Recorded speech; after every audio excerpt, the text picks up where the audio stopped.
The world will mark the International Day of Democracy on the 15th September.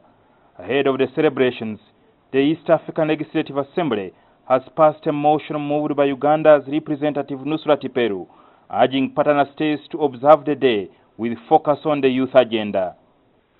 We urge all parliaments of the EAC partner states to celebrate the International Day of Democracy and promote the participation of young people in all affairs of their society, including decision-making and political affairs. Debating the motion at the EAC headquarters in Arusha, Tanzania, Uganda's representatives clashed over a remark by MP Fred Mukasa Mbidde, criticizing some regional leaders and political parties about staying too long in power.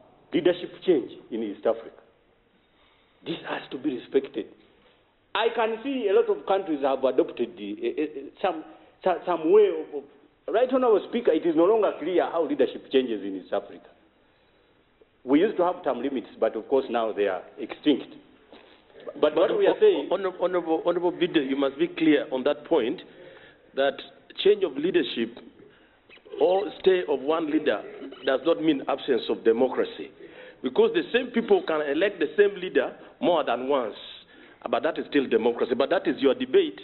Mbidde, who is locally a member of the Democratic Party, argued that the region should desist from claiming it practices democracy. Is it the absence of democracy when you have the same leader for over 30 years? That is one. Two, is it the presence of democracy when you have the same party leading the country for over 30 years? That is number two. Three, is it democracy when you have the same families leading a country for over 30 years? Mbidde's remark drew strong reactions from NRM representatives. So in total, it means people power. So I'd like to get clarification as to who does not have the people power. It is the democratic right of the nationals to choose which particular individual should lead them. And that is their right. I have not seen a country that has gone to war because it has changed leaders by election. But I've seen several countries that have gone to war because leaders have not gone. You are not going to usurp the powers of the East African in who they elect, which family they elect, which party they elect, how many times they elect them.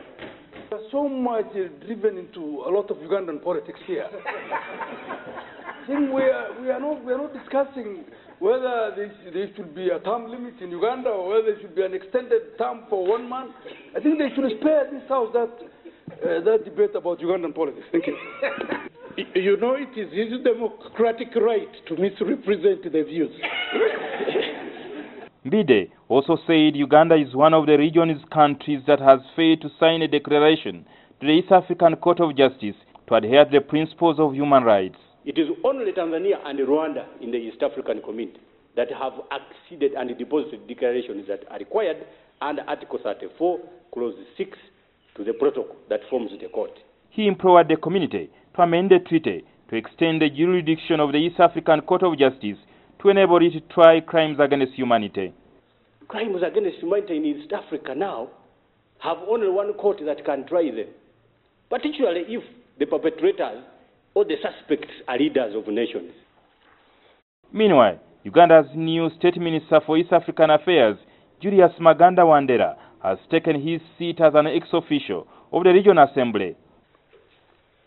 Swear that I will give true and faithful service to this assembly. He took his horse, Jingo Francis, NTV, Arusha, in Tanzania.